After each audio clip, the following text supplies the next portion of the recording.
there were people from everywhere when you were in college. There were people from everywhere.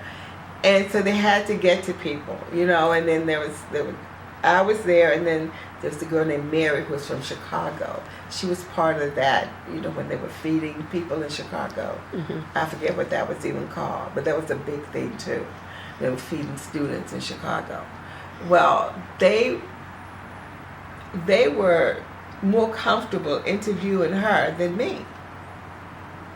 So I thought about that, and I was like, for them, talking about the civil rights movement is as uncomfortable as them talking about slavery. It was so uncomfortable. They didn't really want to hear it. Their thing is always, well, it's better now. It's not like that now. And I can remember asking him, well, can I just walk into your student union and interview anybody I want to? He had nothing to say to that, but I think I kind of realized then that it's not done yet. It's really not done yet, because it's not going to be done until somebody can sit down and listen to what you have to say and take it in for what it is and for what it was and what happened. And for what good it did. And I remember that. I was thinking, well, it's not even done yet. And of course, they were still having sit-ins and, things like that. But not as much as earlier, I think. So when you go home now to North Carolina, how is it? It's okay. I mean, I never had. I have a friend from high school who lived uptown. He has a whole different perception of the town than I have.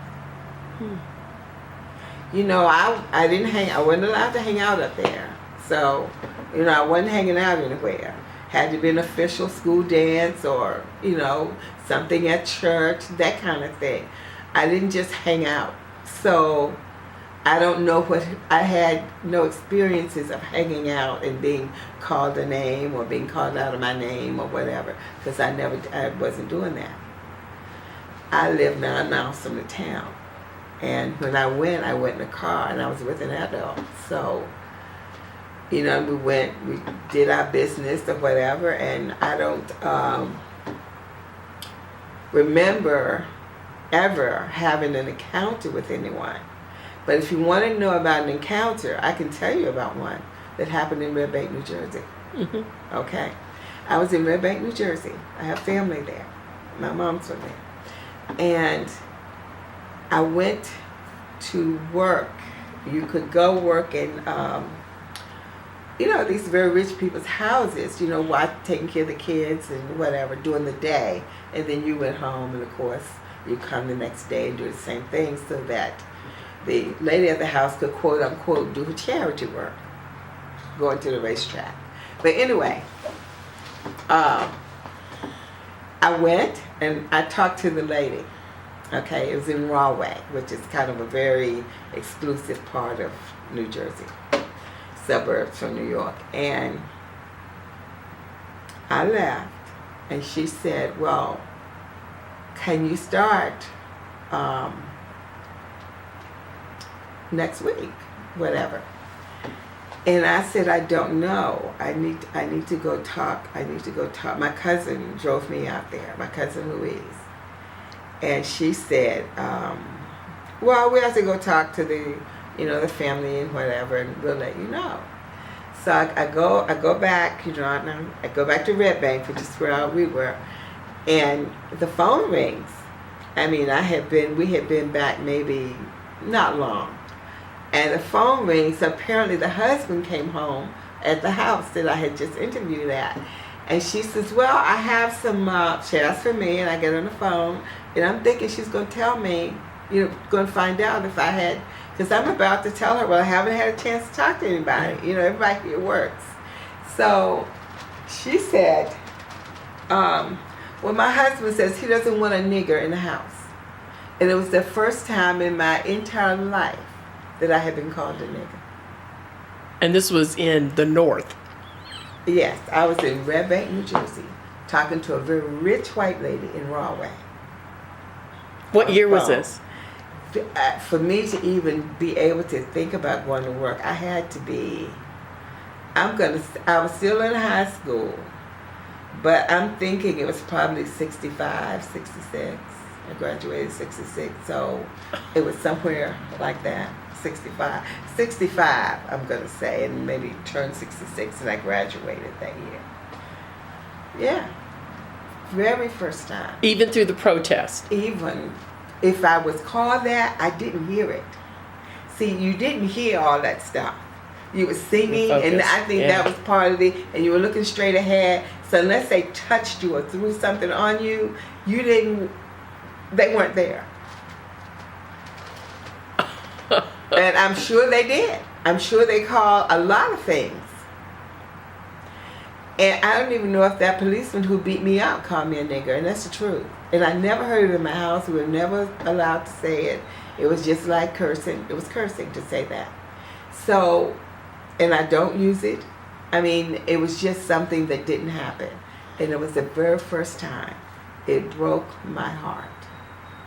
It actually, my heart just crumbled up in my chest because I never ever thought that it would happen to me.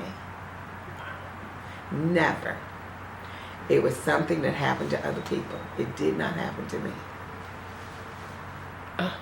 Now, did you ever have any racial issues when you came to Northern Virginia?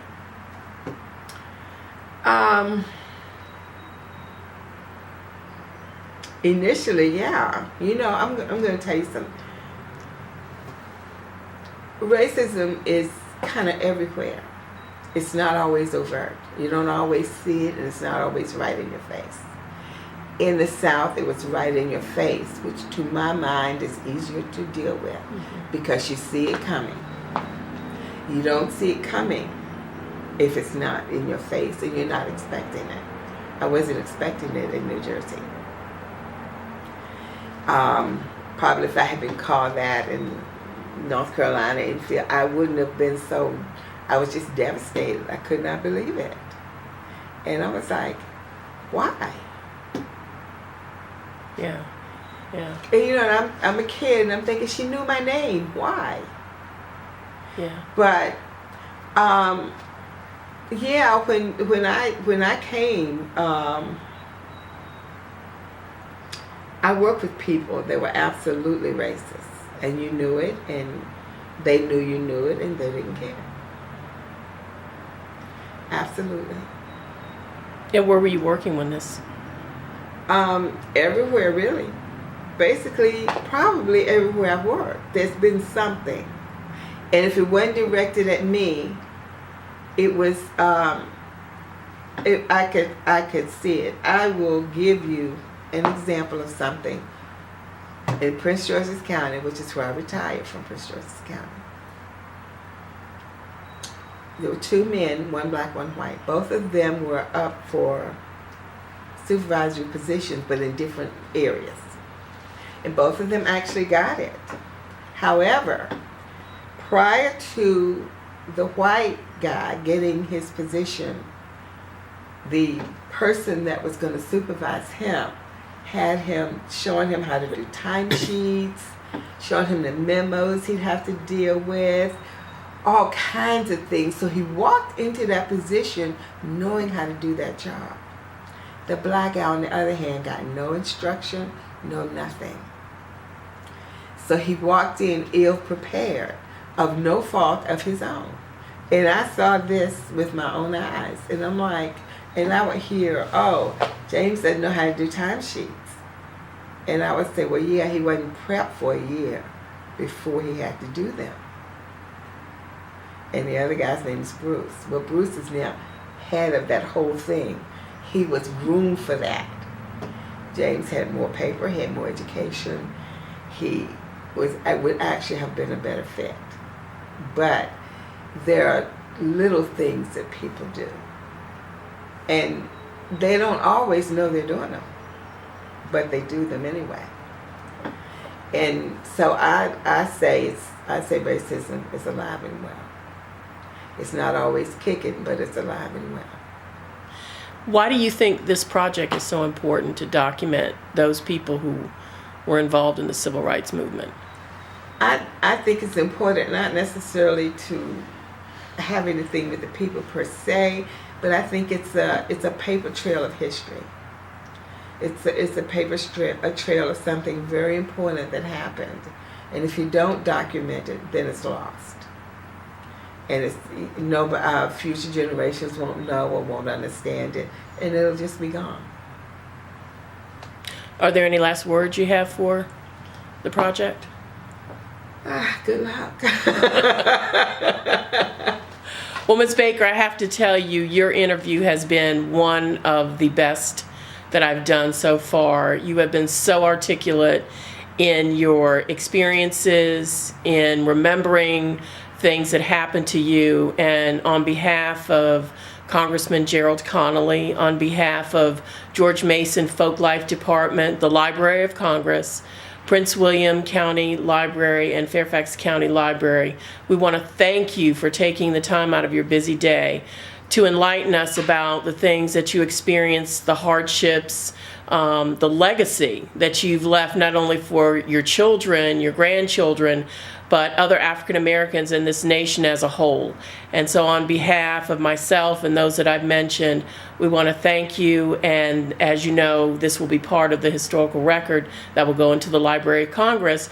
And as you had expressed, future generations and scholars will be able to listen to your video and understand the importance of the civil rights movement and the struggle that you participated in. So